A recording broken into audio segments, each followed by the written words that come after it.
Mouzé va mourir un certain de 16 janvier 2001. Quand Mouzé meurt, Joseph Kabila n'est même pas à Kinshasa. Toutes les frontières sont fermées, aériennes et maritimes, et qui serait comme ça. On ne sait pas par quelle magie, lui il avait presque le même âge avec moi, 27 ans. Quelle est la disposition de la Constitution qui disait que Tata Koufi, il faut que Naya soit au pouvoir? Lui n'était pas à Kinshasa. Pour lui, les frontières sont ouvertes.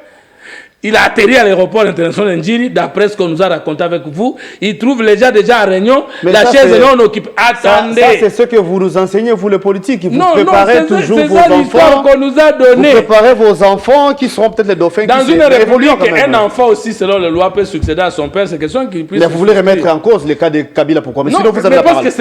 Vous avez la parole. On évolue. On évolue, oui. Joseph Kabila arrive au pouvoir. Je ne sais pas par quelle magie. Il a 27 ans ou 26 ans. Joseph Kabila entre au pouvoir comme général-major. Vous êtes d'accord avec moi? C'est la République. Il faut que les Congolais réfléchissent. Je voudrais pousser les Congolais à une réflexion. Jusqu'ici, écoutez, Kagame a contribué pour le départ de Mobutu du pouvoir. Kagame a patronné l'entrée de l'AFDL au pouvoir. Mouzé. Kagame est le patron de Joseph Kabila pendant tout le temps qu'il est au pouvoir. Aujourd'hui, nous venons d'avoir un tout premier président qui a dit non à Kagame, le diable. Vous voulez faire un accident pour que... Hier, Kagame était le privilégié, était son frère. Non, Kagame n'était pas privilégié de Tshisekedi. Kagame était, diplomatiquement, il est jusqu'aujourd'hui homologue du président Tshisekedi. Tshisekedi voulait collaborer avec lui, croyant que les choses ont changé, autre état, autre mers. Il a découvert que les types... Vous êtes politologue. Est-ce qu'en politique, il y a croyance ou bien il faut viser plutôt les intérêts? Si on ne croit pas, il n'y a pas de rêve d'État. Tout le monde croit, même Kagame croit. Ah bon? Je suis un politologue engagé. Je suis un politologue congolais. J'ai une thèse autonome. Je ne suis pas là à l'université pour imiter Karl Marx et Balandé consort. Oui, Natanga Kibango, mais Ngape na Rotangi Sayangai. Kabila sa te ka sécurité mboka sa kabola mboka kala. Tu sais que nazo buna nazo ngisango, mais mboka te kama kala. On est ensemble. Si vous aimez le Congo, vous les balkanisez à cause de votre haine envers Tshisekedi. Et après le départ de Tshisekedi du pouvoir, vous restez avec le Congo que vous aimiez. Non, il y a nuance. Non, mais raisonnons. Il n'y a pas question de la haine ici. Les Rwandais nous agressent via le M23. Oui.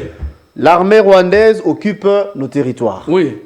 Aujourd'hui, nous parlons référendum. Oui. Ma question est aussi simple que ça. Mais je ne sais pas si vous comprenez que ma réponse est aussi très simple.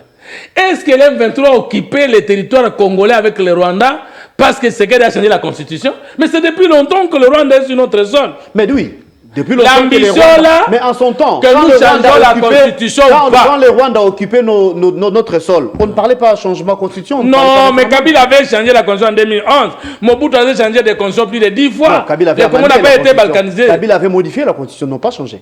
Il a changé. Il y avait amendement. Non. Révision, si vous voulez. Non, non, non. Tu sais, l'article 220 n'interdit pas le changement de la Constitution. Déjà, plutôt, Ensuite. L'article 220 dit aucune révision constitutionnelle ne peut concerner la forme républicaine de l'État, la forme républicaine et représentative du gouvernement, les prérogatives des provinces. On ne dit pas qu'on ne peut pas la changer. Mais maintenant, lorsque Kabila a changé la Constitution en 2011, a donné au chef de l'État le pouvoir de révoquer le gouverneur, il n'a pas changé la Constitution parce que c'est une disposition verrouillée. À ce nouveau Nice Press, amis fidèles téléspectateurs, on s'excuse pour ce retard, mais ça n'empêche pour poursuivre la partie, et bien, ou encore pour vous présenter, voulais-je dire, ce nouveau numéro de cette émission Nice Press, où nous avons le plaisir, l'honneur de recevoir un seul invité. Il s'agit de M. Fumu Toto, qui du reste est le géniteur de cette structure qu'on appelle le Troisième Voie, mais pour ceux qui ne savent pas, il est également l'un des communicateurs de l'Union Sacrée Ensemble. Nous allons, ou encore, il aura le temps bien évidemment, de répondre aux questions qui seront évoquées en rapport avec ce qui se passe au pays. L'insécurité à l'Est, oui, il y a lieu d'en parler. Fumoto aura bien évidemment le temps de mettre son point de vue par rapport à la situation sécuritaire à l'Est de notre nation, mais nous allons axer les débats plus sur le changement de la Constitution. Vous êtes sans que ce dernier Depuis un temps, il s'est lancé dans un combat pour que les Congolais adhèrent au point de changer, et bien évidemment, la loi mère de notre nation ou encore la loi fondamentale. Nous allons vous en dire plus. Alors, pour ce faire, je l'ai dit, je l'ai présenté déjà. Fumoto, tu es avec nous, à qui j'ai dit bonjour. Bonne année en même temps. Bonjour à vous, et puis, nouvelle année d'abord, bonne année, c'est autre chose. Ah, nouvelle an, hein. Heureuse année 2025 à vous. D'accord, on est là. Comme qui dirait bonne année 2025, c'est la même chose. Hein. Sinon, Bon, nouvelle an, c'est une année qui vient après l'autre, mais bonne année, il faudra avoir bien travaillé dans l'année passée pour que le Seigneur vous assiste et pour que vous puissiez faire du nouvel an la bonne année. alors, on va aller à l'essentiel. On va parler République, on va parler Nation. Vous êtes monté au créneau. L'autre fois, vous avez fait appel aux journalistes que nous sommes pour parler Constitution. Vous soutenez qu'il y ait changement de la Constitution, car d'après vos analyses, on n'a jamais connu la République, ou encore il faut ressusciter la République ici au Congo. Donc il nous faut une nouvelle Constitution. Tshisekedi est revêtu de tout pouvoir, à en croire ce que vous avez dit, et qu'il se voit dans l'obligation de donner une nouvelle constitution à la République. Dans les cas contraires, il serait considéré comme traître ou encore celui qui n'a pas pu faire mieux. Que voulez-vous dire concrètement par là? Donc, je n'ai pas dit qu'il sera considéré comme traître. J'ai dit que s'il ne change pas, il ne donne pas aux Congolais la constitution de la République, il n'aura pas péché contre ce mandat. Tout à fait, tout à fait. Mais il aura péché contre la spiritualité de l'État congolais ou de la République. C'est ce que j'avais dit. Je réaffirme ce que j'avais dit, qu'en France, même s'il passait de la 5e à la 6e République, il sera difficile pour eux de changer la Constitution. Ils ne feront que la réforme constitutionnelle. Aux États-Unis également, il est pratiquement difficile pour eux de changer de constitution parce qu'ils ont atteint les niveaux spirituels qu'il faut pour leur pays et que tous les petits esprits qui peuvent venir pour bouger le paradigme constitutionnel déjà atteint sont incapables de changer les choses. Par contre, chez nous, même si le président Tshisekedi ne change pas cette constitution, le nouveau président de la République qui viendra va finalement changer la constitution pour doter la République démocratique du Congo d'une première constitution de la République. Quand vous parlez d'une première constitution, vous remettez en cause toutes les constitutions qui étaient avant ou quoi qui précédaient?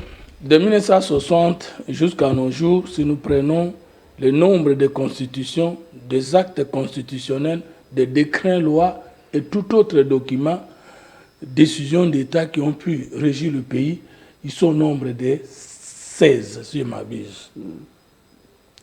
Mais de ces 16 actes constitutionnels ou actes régissant l'État, nous pouvons résumer en 3. La constitution de la soi-disant Première République, la constitution de la soi-disant Deuxième République et la constitution de la soi-disant Troisième République. Et ces 3 constitutions que je peux résumer sont parties des 3 référendums que nous avons connus. Le référendum constitutionnel de 1964 avec le président Kasavubu, le référendum constitutionnel de 1967 avec le président Mobutu et le référendum constitutionnel de décembre 2005 avec le président Joseph Kabila. Aucun de ces référendums n'a respecté le préalable républicain d'un référendum non plus d'une constitution, purement référendaire. Parce qu'à travers le monde, on peut résumer qu'il y a 3 types de constitutions. Il y a la constitution octroyée, comme la charte coloniale belge du 18 octobre 1908. Il y a la loi fondamentale belge du 19 mai 1960. Ce sont des constitutions octroyées. Ça veut dire que ce sont les Belges, avec leur génie politique, qui nous ont donné des documents régissant notre État. Après la constitution octroyée, comme les Congolais, les chrétiens et la Bible, comme les musulmans et le Coran, aucun musulman, aucun chrétien n'a participé à l'élaboration de la Bible ou aux différents documents ou aux différentes alliances de la Bible.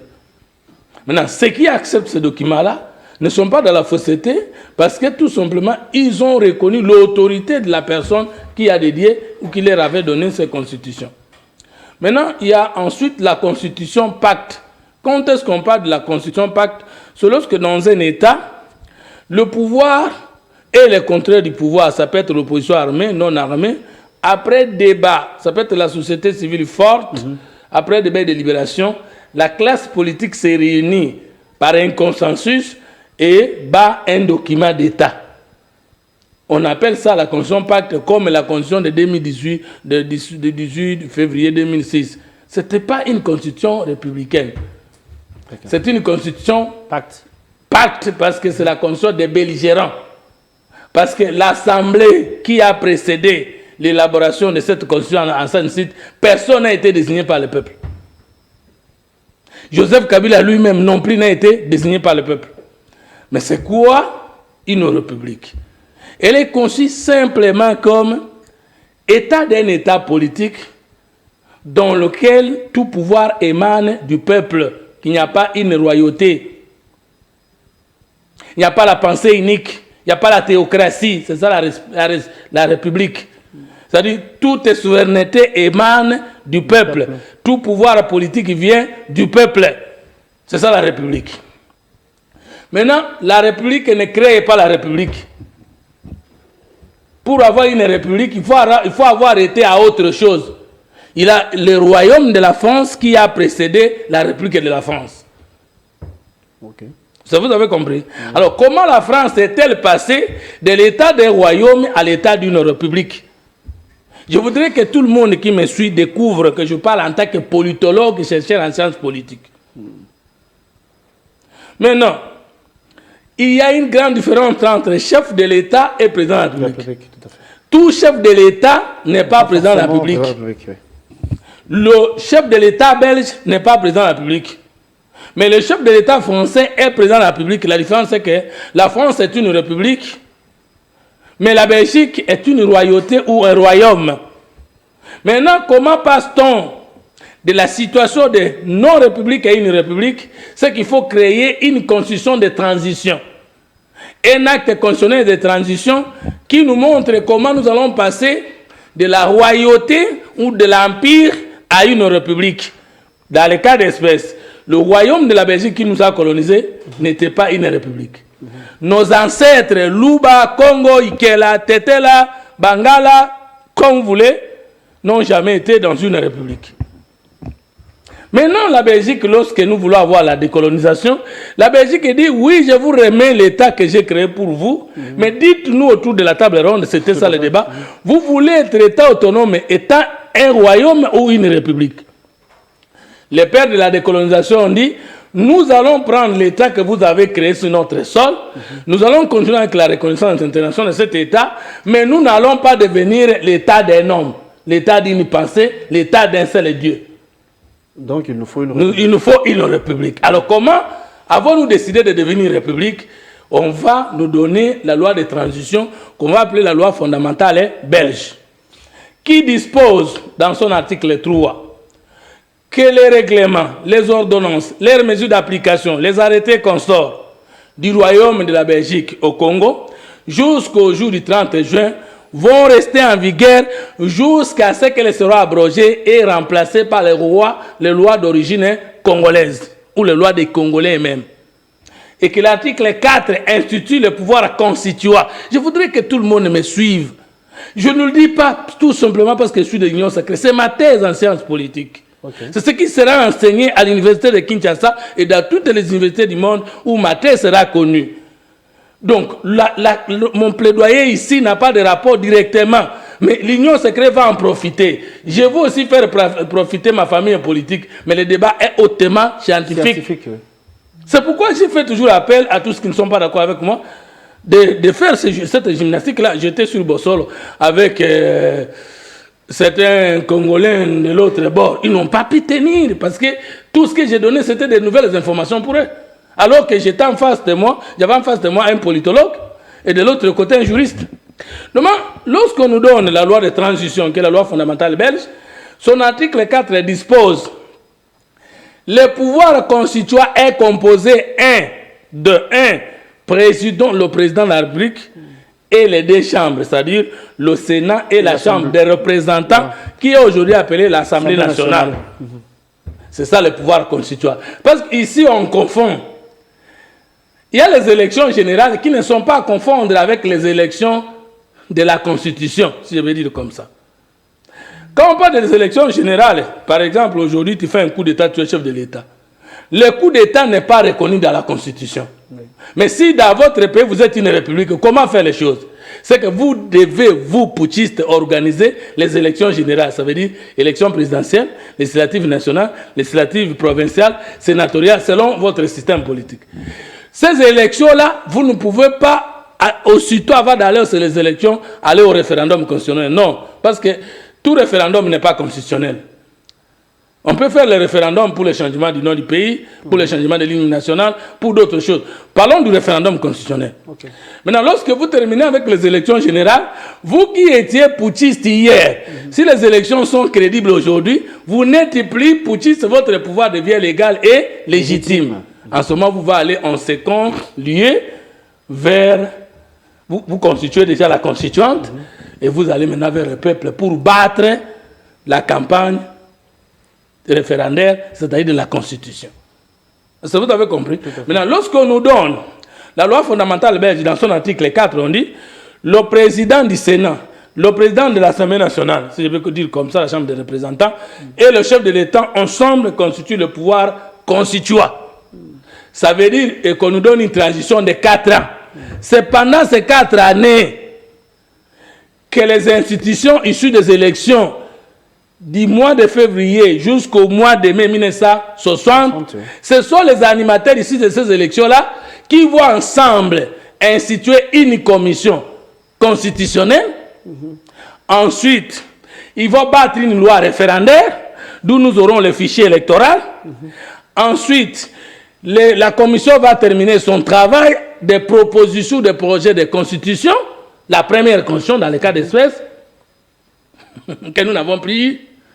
Et ensuite, lorsqu'il termine, les travaux de la commission ne peuvent pas passer directement au référendum.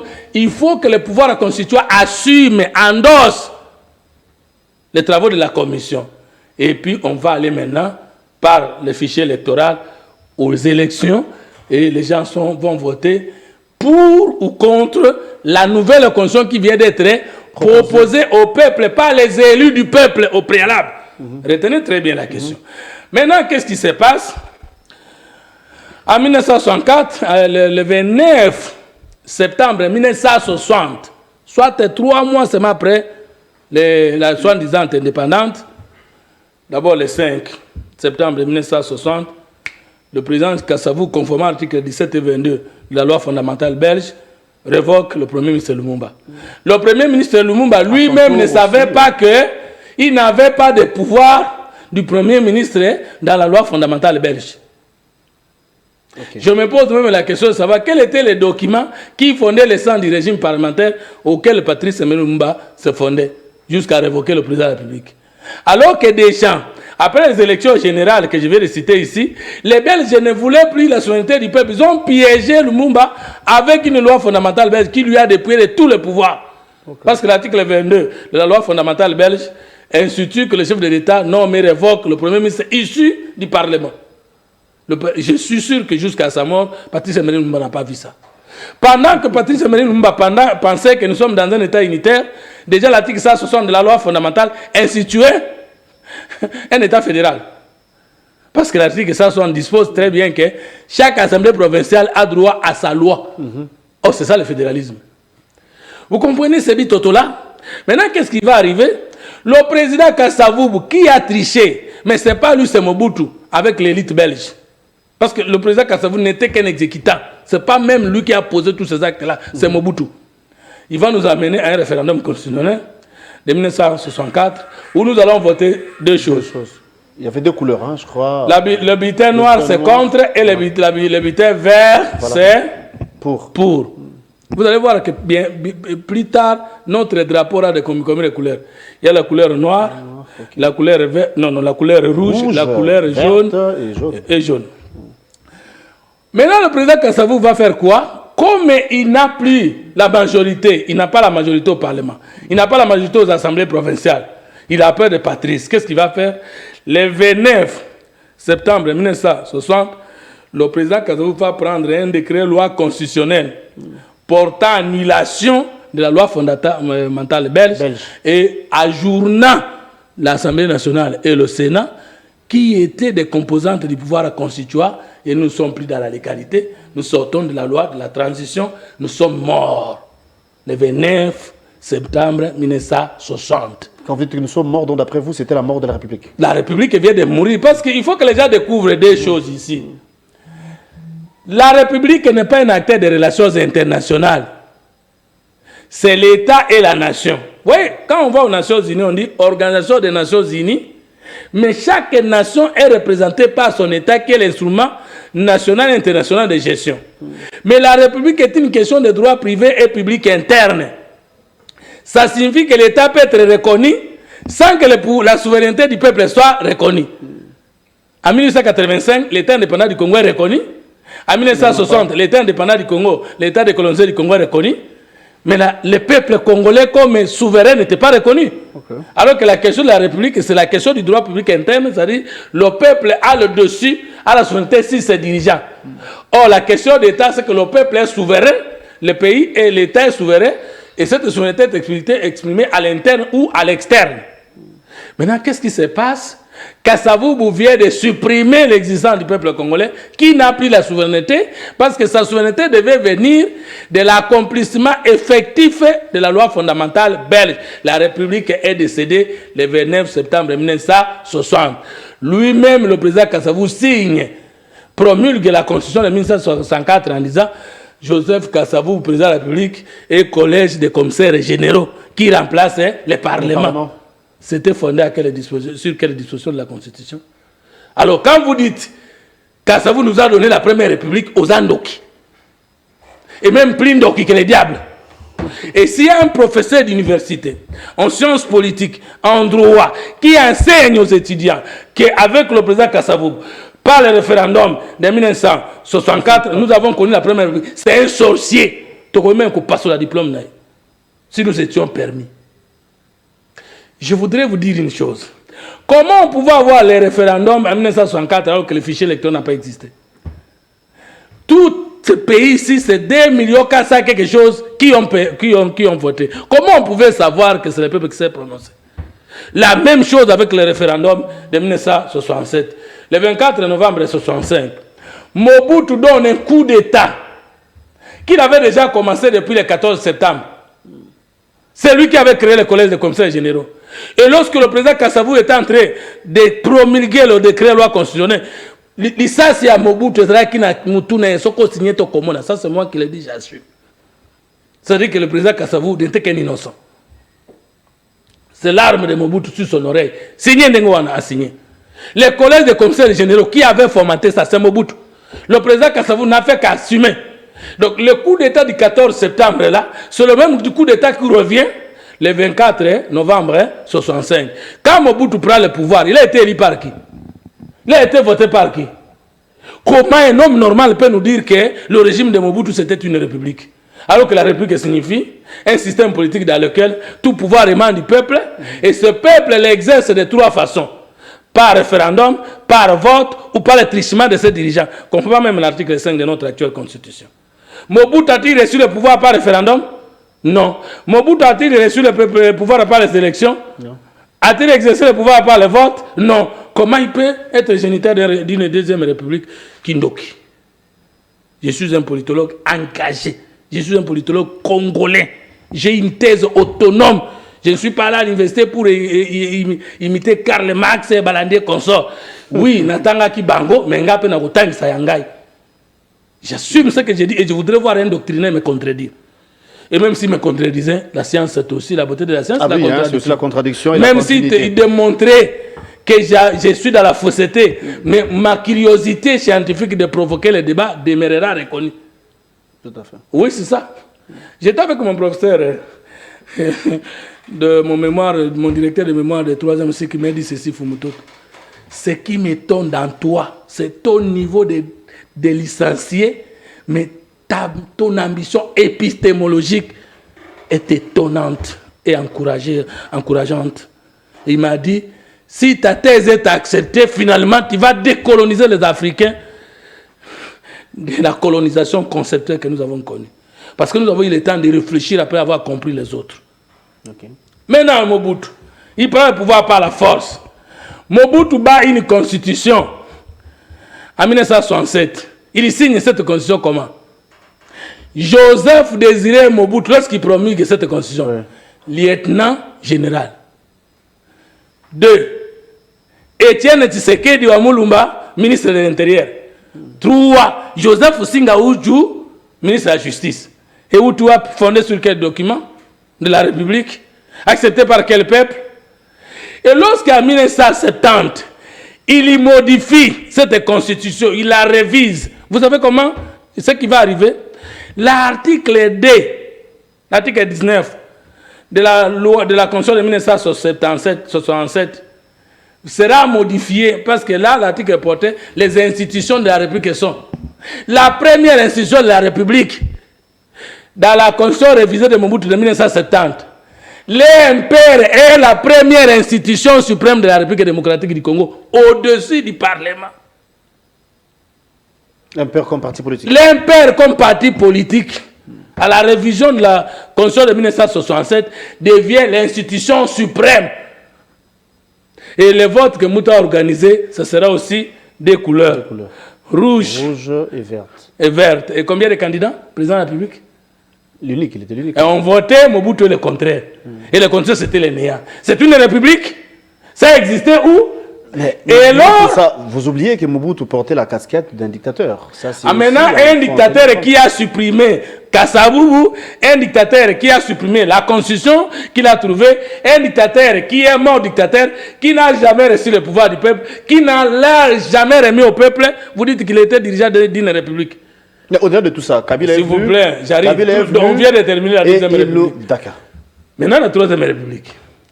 On ne sait pas par quelle magie. Moussé lui-même est un putschiste. Il a chassé Mobutu avec un décret, décret quoi, de 2017 là. Décret loi de 2017 qui a dirigé le pays. Il a supprimé tout.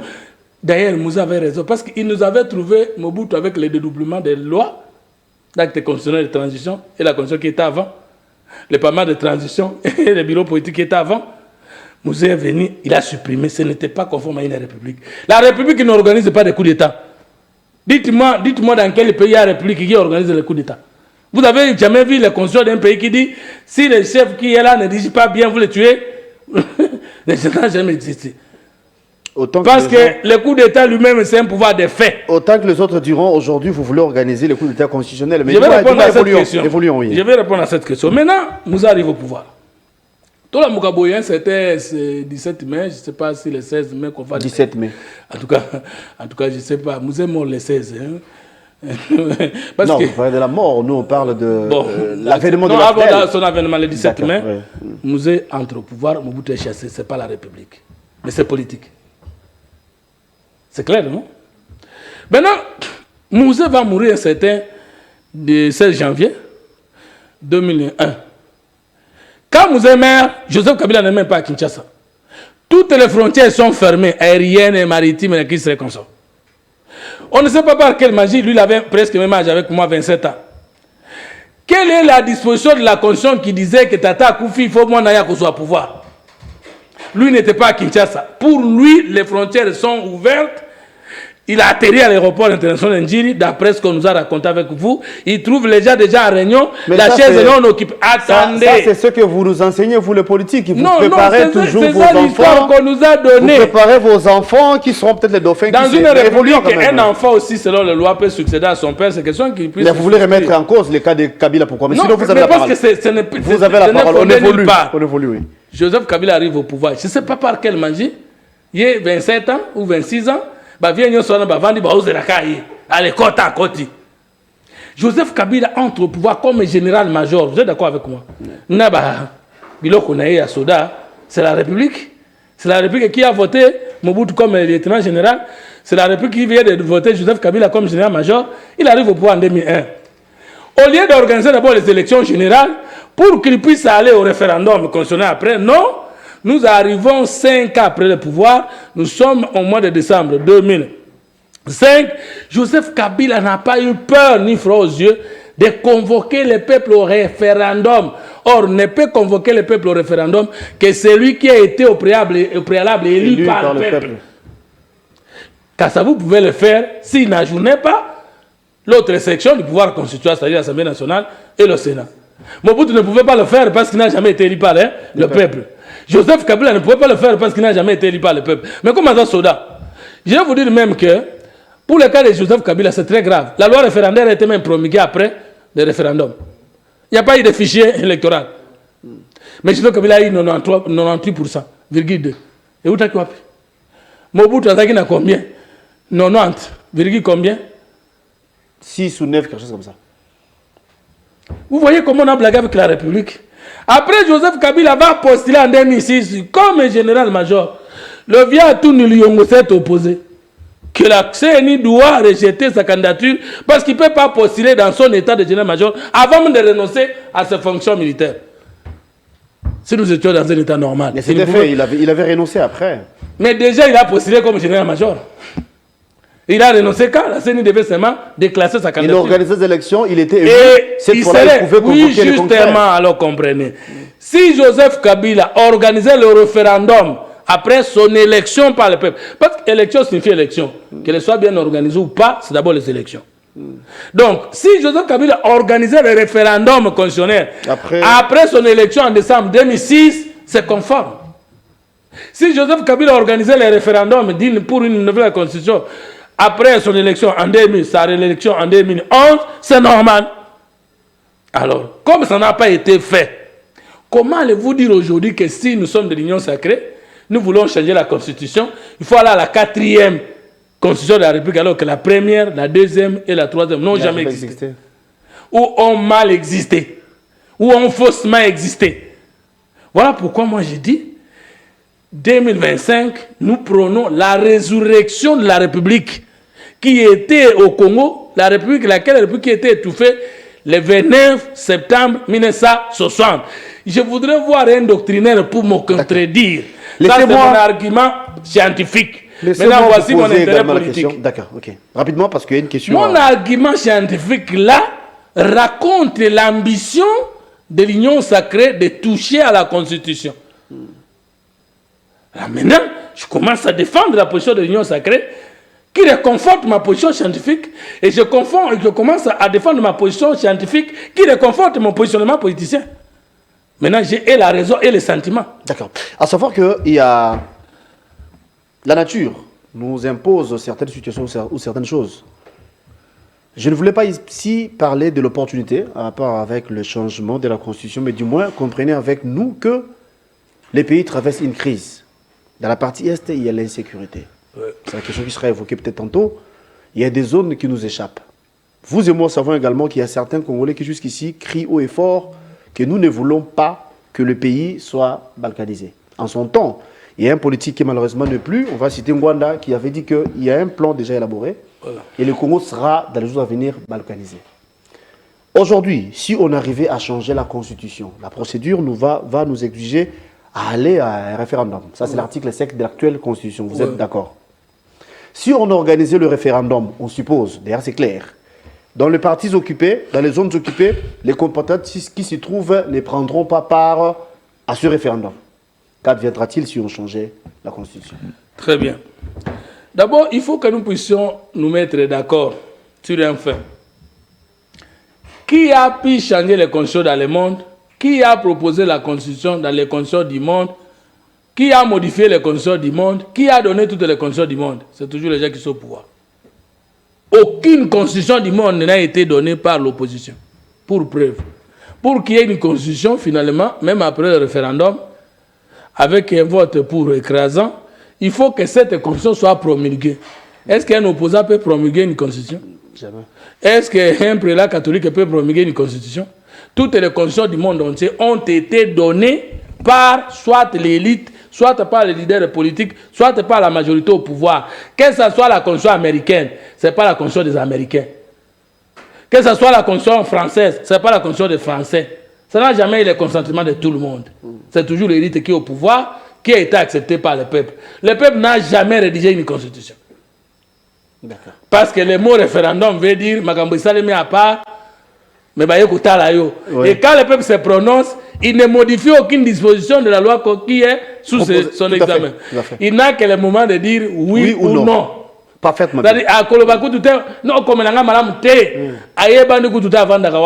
C'est plutôt la majorité des votants qu'on appelle le peuple démocratiquement parlant.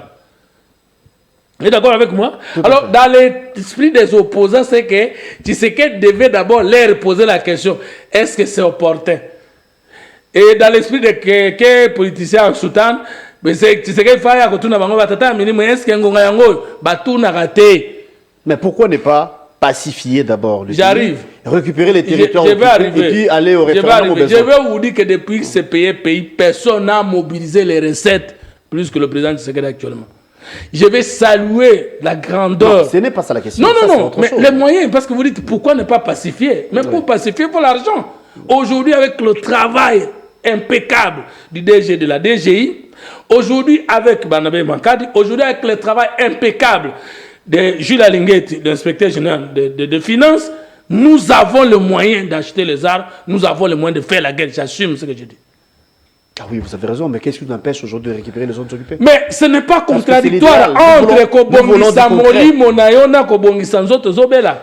Entre la Constitution et le pays, quel est le document le plus important? Quel est l'esprit le plus important? On doit d'abord être propre spirituellement avec sa constitution pour résoudre le problème de la spiritualité de l'État sans négliger notre corps qui est notre terre. Comprenons-nous bien, s'il vous plaît, cher Fumototo. Si on changeait la constitution aujourd'hui via le référendum, bien évidemment, ne voyez-vous pas que nous allons, ou encore nous risquons de perdre les zones occupées? Merci, j'arrive. Est-ce que les zones-là sont occupées parce que nous avons changé la constitution? Il faut que les Congolais réfléchissent. Je voudrais pousser les Congolais à une réflexion. Jusqu'ici, écoutez, Kagame a contribué pour le départ de Mobutu du pouvoir. Kagame a patronné l'entrée de l'AFDL au pouvoir, Mouzé. Kagame est le patron de Joseph Kabila pendant tout le temps qu'il est au pouvoir. Aujourd'hui, nous venons d'avoir un tout premier président qui a dit non à Kagame, le diable. Vous voulez faire un accident pour que hier, Kagame était le privilégié, était son frère. Non, Kagame n'était pas privilégié de Tshisekedi. Kagame était... diplomatiquement, il est jusqu'à aujourd'hui homologue du président Tshisekedi. Tshisekedi voulait collaborer avec lui, croyant que les choses ont changé, autre état, autre mers. Il a découvert que les types... Vous êtes politologue. Est-ce qu'en politique, il y a croyance ou bien il faut viser plutôt les intérêts? Si on ne croit pas, il n'y a pas de rêve d'État. Tout le monde croit, même Kagame croit. Ah bon? Revenons à la question, et c'est par là qu'on va se quitter parce qu'on n'a pas assez de minutes. Si on passait au référendum et qu'on changeait la constitution, qu'adviendra-t-il pour les zones occupées? Maintenant, est-ce que c'est contradictoire? Quand il y a eu vote de l'élection présidentielle, est-ce que toutes les entités politico-administratives du pays ont participé? Non. On regarde le pourcentage. Entre les partis occupés, c'est que nous déplorons, et les partis non encore occupés, quelles sont les portions les plus pondérées? Est-ce que vous savez que le parti occupé à nos jours est plus grand que certaines nations du monde? Oh, ça c'est pas un problème. Gabon, je connais que Kimbassé, que comme commune est plus grand que Gabon. Laissez-moi, c'est pas ça le débat. J'ai cité les Gabon bien évidemment. Laissez-moi vous dire que si on organisait le référendum aujourd'hui, ce n'est pas non plus impossible que Nanga et sa bande arrivent à déclarer la partie occupée comme... Mais alors, raisonnons ensemble. Si vous aimez le Congo, vous les balkanisez à cause de votre haine envers Tshisekedi. Et après le départ de Tshisekedi du pouvoir, vous restez avec le Congo que vous aimiez. Non, il y a nuance. Non, mais raisonnons. Il n'y a pas question de la haine Les Rwandais nous agressent via le M23. Oui. L'armée rwandaise occupe nos territoires. Oui. Aujourd'hui, nous parlons référendum. Oui. Ma question est aussi simple que ça. Mais je ne sais pas si vous comprenez que ma réponse est aussi très simple. Est-ce que l'M23 a occupé les territoires congolais avec le Rwanda parce que Tshisekedi a changé la constitution? Mais c'est depuis longtemps que le Rwanda est sur notre sol. Mais oui. Depuis longtemps l'ambition là, mais en son temps, que nous changeons la constitution ou pas. Quand le Rwanda a occupé notre sol, on ne parlait pas de changement de constitution. Non, mais Kabila avait changé la constitution en 2011. Mobutu avait changé des constitutions plus de 10 fois. Non, Kabila avait n'a pas été balkanisé. Kabila avait modifié la constitution, non pas changé. Il a changé. Il y avait amendement. Non. Révision, si vous voulez. Non, non, non. Tu sais, l'article 220 n'interdit pas le changement de la Constitution. Déjà, plutôt, encore.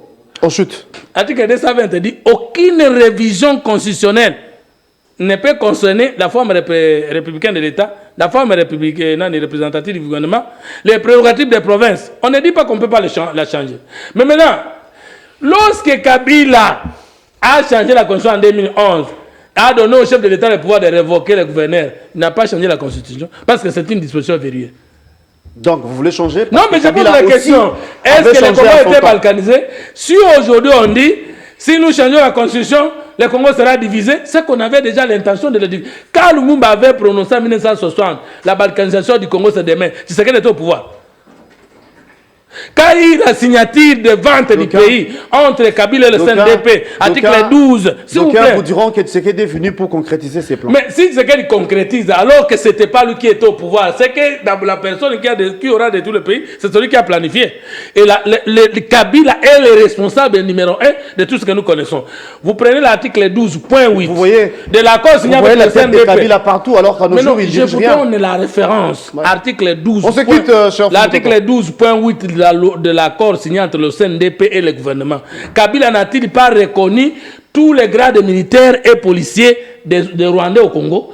Il n'a-t-il pas intégré des militaires rwandais avec des grades militaires et policiers exagérés au Congo? Alors, lorsque vous vendez la sûreté du pays, la sécurité du pays, et que ça s'éclate après, la faute, c'est lui qui arrive après que tu aies déjà vendu le pays. Kabila, ça t'es quand sécurité en Boka, ça Kabola en Boka Kala. Tu sais que Nazo Buna, Nazo Ngisango, mais Boka t'es comme Kala. Merci beaucoup d'être Mais je vous assure. Le temps nous fait défaut, mais partie remise. Je sens en vous l'énergie de nous donner ce que vous avez. Hein. Les Congolais seront bien évidemment satisfaits. C'est une partie remise. Ouais. Merci d'être venu, Fumutoto. Je rappelle que vous êtes le géniteur de Troisième Voie. Aujourd'hui également, communicateur de l'Union Sacrée. Oui, je suis politologue politique. C'est ça. Politologue politique. Ouais.